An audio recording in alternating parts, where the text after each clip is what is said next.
On December 29th, 2019, 3 days before the new decade, I visited the Salvador Dali Museum in St. Petersburg, Florida. I love surreal art. Seeing some of Dali's paintings in real life was a transcendent experience.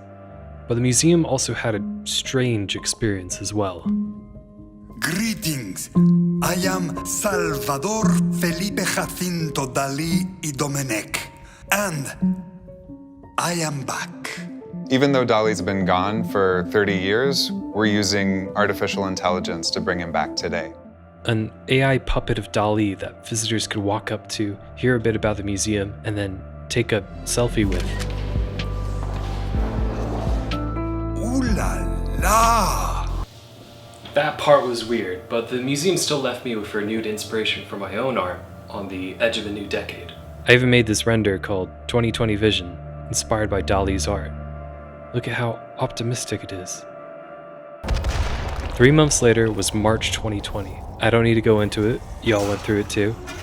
I lost my job and I was trapped in my apartment alone for months with nothing to do. I needed something to work on to keep my sanity, so I decided to try a project I always wanted to make but was too intimidated to start. I wanted to make a video game.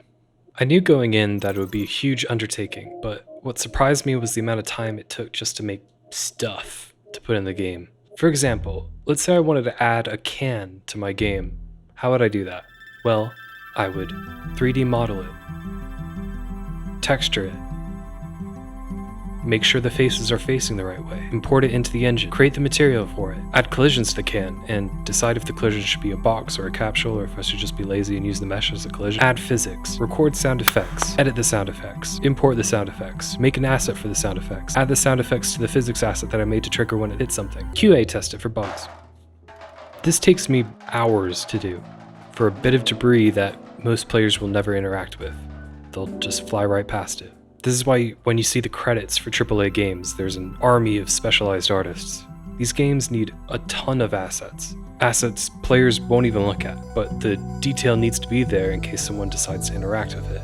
What if this was easier? What if you could just describe what you wanted to an artificial intelligence, and then after a few seconds, out popped the art? Back in April, OpenAI unveiled DALL-E 2, an AI system that can create realistic images and art from a description in natural language. The name DALL-E was a mashup of Salvador Dali and WALL-E. You know, the 2008 Pixar film that's a cautionary tale about humanity becoming stagnant if it relies too much on automation and AI. That one. The demos they showed were magic. You just describe to the AI what you imagine, and it would create an original image fitting that description. I wanted to try it for myself, so I signed up for the beta. 3 months later, I finally got in. After playing around with the AI for a bit and generating a lot of cat photos, I decided to start a small weekend project to test if I could use the AI to generate art assets for a game. There's a fun benchmark for tech called, can it run Doom? But for DALL-E, I wanted to test, can it make Doom? So dumb. Okay, at first I was going to try to make this all in the original Doom engine, but I quickly realized I had no idea what I was doing, and I only gave myself a weekend to work on this, so I pivoted to using the Unreal Engine, which is what I've been working on to make my game Kitten Burst. First, I'll need to generate the map that this game will take place in, so I entered the prompt, a top-down map of a Doom level. After a few tweaks to the prompt, I settled on this design. To me, this looks like a crater lake with a spiral path through buildings on the beach, up a cliff face, and across platforms on some sort of structure in the center of the lake. I thought that this kind of beachy map would be a fun setting, and the spiral path was an interesting level design choice. At all times, you would see the goal that you were trying to reach. I think John Romero would approve. I went ahead and generated some concept art for this idea, including concrete buildings on the beach, the structures at the center of the lake, and some art direction for how the level should feel. You can also use DALL-E to generate textures. I used repeating texture in the prompt to generate these. They're not actually repeating. I had to Photoshop them a bit, but it generally produced really solid starting textures to work with. By the way, to anyone at OpenAI, if you want to generate actual repeating textures with a diffusion model, you can shift the image around after each step. I tried this out with Deep Dream to generate some repeating textures for my Dark Souls in the style of Lisa Frank project, and it worked perfectly. There's also another texture generation technique that I wanted to try out: projection mapping. I think they use this technique in Arcane, where they would project paintings onto 3D objects. But what if, instead of painting the textures ourselves, we use Dali to do it? This spot on the map looked like a crystal alien head thing, so I fed that into Dali. Then I made a 3D model of this crystal alien, set up the camera so that it's at a similar perspective, and projected the texture onto the 3D model. You can even spin the model around, feed a render back into the AI, and get a different texture for that side of the object. I tried it again with this structure that I was putting in the center of the lake. The top was looking a bit repetitive, so I rendered it out and requested a helipad on top. It kinda worked. The textures in this method are pretty low res, but if resolution increases in the future, I think that you could use this technique to make some high quality textures for objects procedurally. Who knows, you could even do some sort of scripting in Blender to automate the 2D to 3D conversion, the projection mapping, baking, and feeding back into the AI to generate some realistic 3D objects or something. Anyways, after building out all these level assets in Blender, I imported them all into Unreal. The next step was gameplay. I entered the prompt, a first-person view holding a futuristic shotgun, and got an error saying that the prompt was too violent. So I decided to lean into the beachy theme and use the prompt: first-person view holding a futuristic-looking super soaker at the beach. This is the one that I went with. I could use the bubble in the front as like a muzzle flash, and have the weapon shoot out bubbles instead of bullets. Next, I needed something to shoot bubbles at, so I used the prompt: Unreal Engine Monster 3D Model. This one kinda looked like a robot hermit crabs, which seemed on theme. Next, I wanted to generate a handful of variations for this one monster design, so I ran the image back through DALL-E and used the Generate Variations button. With that and this neat segmentation tool, I was able to amass an army of monsters in a matter of minutes. I've seen people use DALL-E to generate sprite sheets before, so I tried generating that Doom health bar thing with that head getting more bloody, but that also hit the too violent error. I tried sprite sheet of a soldier's head getting more and more disheveled, but that didn't hit the same, so I scrapped the idea. I also tried to figure out if I could generate some gameplay design directly, so I used the prompt: visual instructions for an FPS video game gameplay gimmick, and got this something to do with throwing health packs, maybe? And this unnerving sequence of a robot bunny getting beat up? I have no idea. I don't like it. Besides that, the demo was coming along pretty well, but there's still one crucial component missing: music. Metal music. There's AI designed for music generation out there already, but I've been playing around with ways of using these image generators to try to make images that I could translate back into audio somehow. I tested out spectrograms, which worked surprisingly well for making sounds. Also terrifying.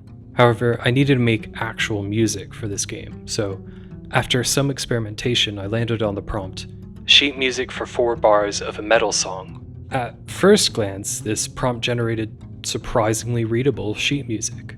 At a closer glance, it's complete gibberish. There's no consistency to the musical staff. The notes are not notes. The clefs are demonic. It looks like a Voynich manuscript death waltz, but there's something to it. This one stuck out to me. These weird bar notes look like power chords. It has this cool 5/4 pattern with little riffs at the end. I am not a metal producer, but I decided to give it a shot and record what this already distorted to 11 sheet music looked like to me on my incredibly metal Seafoam Cyan Fender Jazzmaster.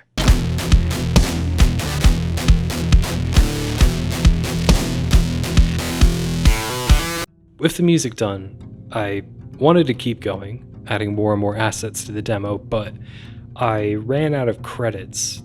You only have 50 free credits at first, then 15 more each month thereafter. They don't roll over. The alternative is to buy 115 credits for $15. So for now, I present Do Me.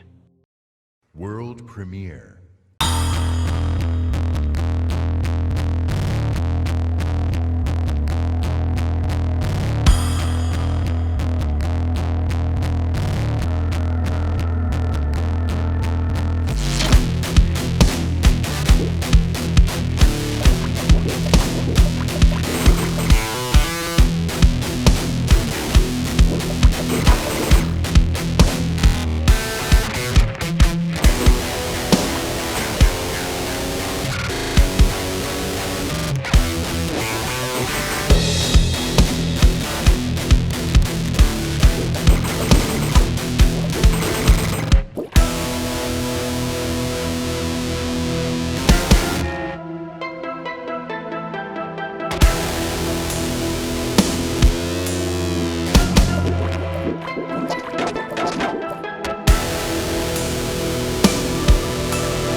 So there it is.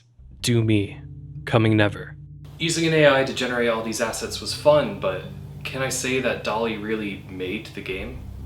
I mean, not really. At every step of the way, I added my own bias to it. I decided what prompts to use, I picked the most interesting results, I steered the ship to a beach theme for some reason. I could have easily picked a city-looking map to start off with, or used this lizard robot instead of the crab one. Maybe that was inevitable carcinization, or maybe I just thought the beach idea was funny, so I was drawn to results that fit that narrative. How much of this was just me reading too much into gibberish, making predictions out of tea leaves? The only really useful part was when it generated concept art and textures, and even with that, I don't know, I just find something unnerving about AI generated art.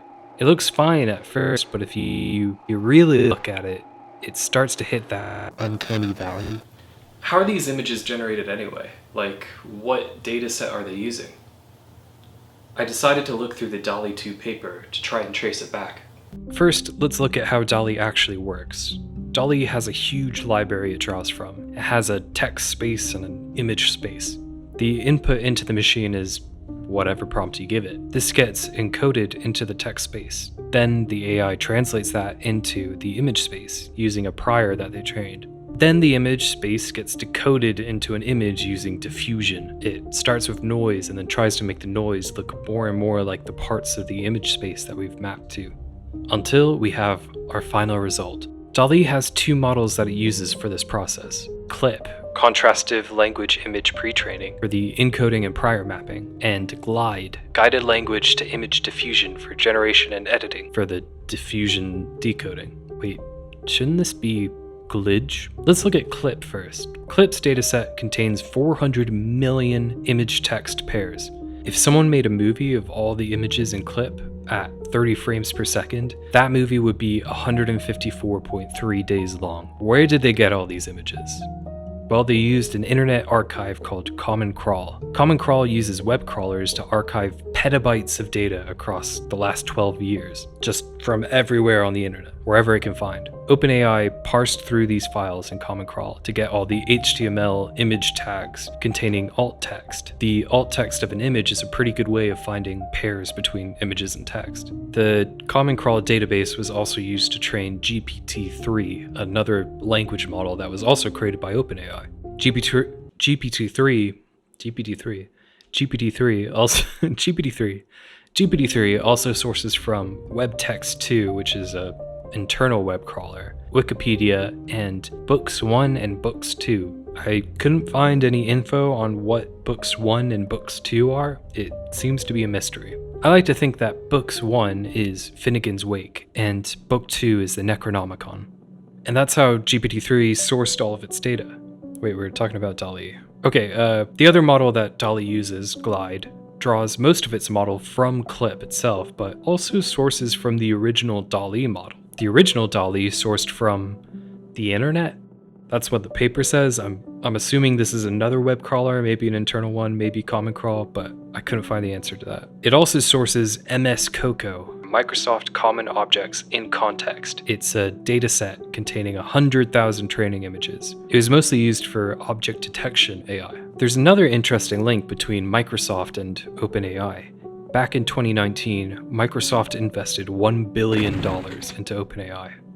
But back to MS Coco. Microsoft came up with a list of 91 categories by using lists of the most common words and several children just naming stuff that they saw. This isn't a joke, it's in the paper. The training images were pulled from Flickr and Pascal VOC, Pattern Analysis, Statistical Modeling, and Computational Learning Visual Objects classes. Wait, shouldn't this be Pascal VOC? Pascal VOC also pulled from Flickr, but back in 2007. It actually started all the way back in 2005 with only 1,578 images and only 4 objects: bicycles, cars, motorbikes, and people. If someone made a movie of all the images in VOC 2005 at 30 frames per second, that movie would be 52.6 seconds long. These images in Pascal VOC probably aren't in Dali anymore. They most likely got filtered along the way, but there's still this chain of research and data going back almost 20 years. But who knows? Maybe back then you took a photo of yourself in the mirror with your Olympus Zoom digital camera and decided to upload it to Flickr.com. Then 20 years later, an AI is trying to figure out how it should draw a face for the prompt, grainy photo of a man running from a Teletubby, and it finds your photo. Maybe it only uses a piece from it, your nose or your eye, something so small you would never even recognize it, but there it is, a part of you still living on. OpenAI harvested their data from the collective internet's public data. I mean, that makes sense, you need tons of data to train an AI. Where it gets weird for me is that OpenAI is selling credits to generate pictures using this data and claiming that you now own it because you generated something new with it. In their terms of service, OpenAI states that users get full usage rights to commercialize the images they create with Dali, including the right to reprint, sell, and merchandise. Midjourney, the main competitor to Dali right now, uses a subscription model which grants you full rights to the images you generate, but if you use the free version, it's arbitrarily now Creative Commons non-commercial. Midjourney even has a payment plan for corporations. Let me be clear, I am all for sampling and transforming work to make something new. Everything in art is a remix of previous data anyway.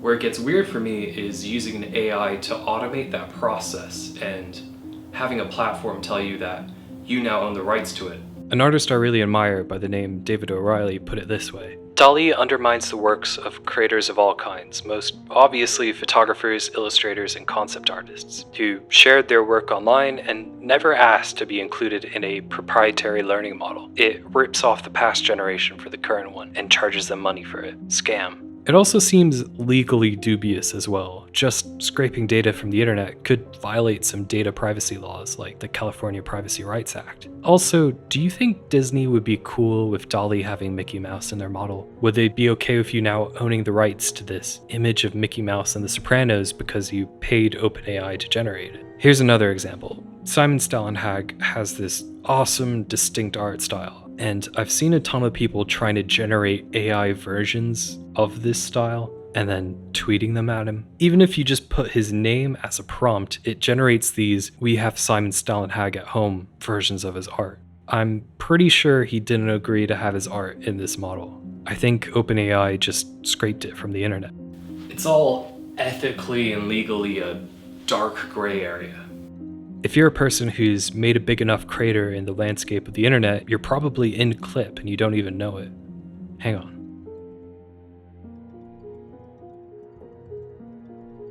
I'm not sure if I should be relieved or disappointed.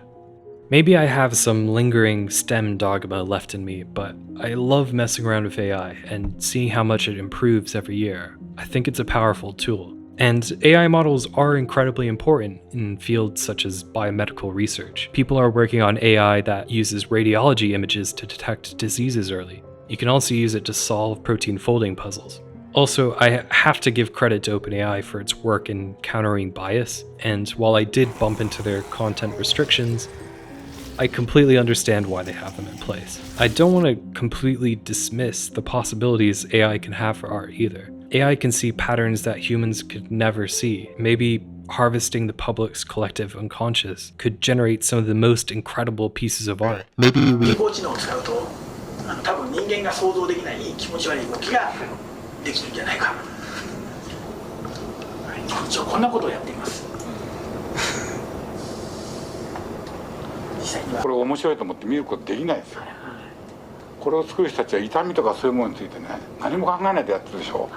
極めて不愉快ですよね。極めて何か生命に対する侮辱を感じます。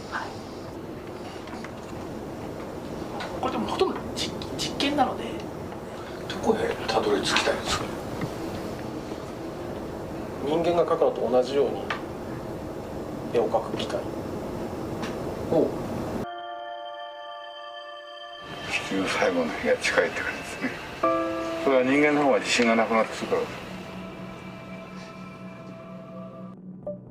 I want to believe OpenAI when they say that our mission is to ensure that artificial general intelligence benefits all of humanity. But I've seen how AI is used right now to harm humanity. It's used to create the most addictive platforms possible. Now, if you're seeing things in your feed that are recommendations that you're not interested in, that means that we're doing a bad job ranking and we need to improve. And you can X out a recommendation. You can even snooze all recommendations for up to a month.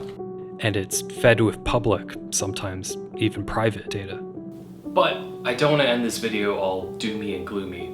I have some ideas. I think it's going to be really tricky to enact any action legally. I mean, there's still senators that don't have emails. I'm not expecting them to do anything significant about AI, but maybe we can shift things culturally. I have 3 points that I think should be adopted. Number 1, using AI to generate art should be viewed the same way that illustrators view tracing. A little bit of tracing or reference images for inspiration, practice, or background art is probably okay, but if most of your work is tracing or you're using it to rip off another artist, that's plagiarism. Number 2, AI tools should charge subscriptions to access to help with server and research costs, but not charge per generation. I think it's just important to make the distinction between paying for the service versus paying for the art. Number 3, any assets generated from AI should be considered public data. Creative Commons. Public data was harvested to train the AI in the first place. I don't think that anyone should own what it generates. Thanks for watching. I've been thinking about this topic a lot, so I'd be interested in what the general consensus is around AI art. If you have any interesting takes, please leave a comment. Also, the first part to my indie game Kitten Burst is coming out September 2nd. It's a RPG racing game where you play as a flying cat named Tappy. You can check out the demo right now, and if you like it, please wishlist it. Or buy it when it comes out. September 2nd. September 2nd. That's very soon. Also, I made a Discord called the Kitten Burst Forums.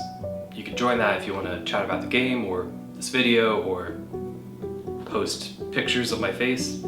Links are all in the description, down there, in the doobly-doo. That's all for me. Thanks for watching. Goodbye. ¿Qué cree usted que le ha aportado usted al arte en general? Al arte absolutamente nada. Nada. Nada.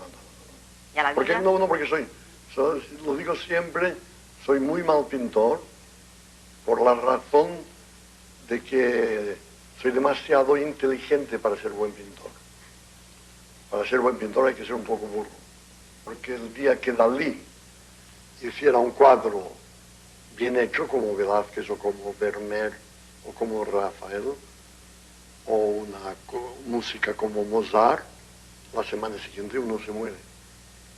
Y entonces yo prefiero hacer cuadros malos y vivir más tiempo.